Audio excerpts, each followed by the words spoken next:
विदूषक विचार भरलेले आहेत म्हणून ते नको, त्याचं पाचवी पकवान बी नको. आपली चटणी भाकर बरी पण इकायचं नाही. समाजाने एकत्र करायचा आहे. समाजात जर विश्वास ठेवायला असला तर आपल्याला आपला जीव जाळावा लागणार आहे. आणि 29 ऑगस्टला असा क्रांती घडली, असा उठाव झाला. त्या शहागडच्या त्या पैठण फाट्याहून 3-3.5 लाख मराठी एकत्र आले आणि तिथून मराठ्यांनी डारकाळी फोडली. न्याय घेतल्याशिवाय मागे सरकायचं नाही म्हणून. वाटेल ती किंमत मोजायची वेळ आली तरी मोजायचे, पण एक पाऊल बी मागे सरकायचं नाही. मग मरण डोळ्यासमोर दिसलं तरी हटायचं नाही. आणि हा शब्द पुऱ्या महाराष्ट्रानं त्याच दिवशी उचलला. बांधावरचा मराठा खरबडून जागा झाला. घराघरातला मराठा जागा झाला.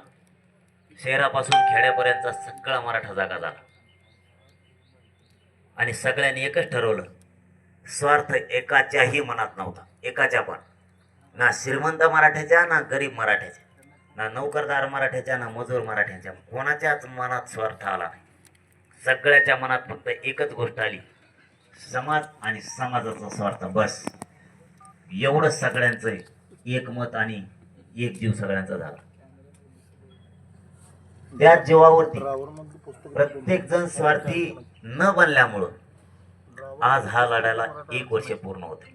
आनंद आज फक्त एवढाच आहे की जे हरामखोर आपण एक होऊ नये म्हणून वाट बघत होते, देव पाण्यात बुडून होते.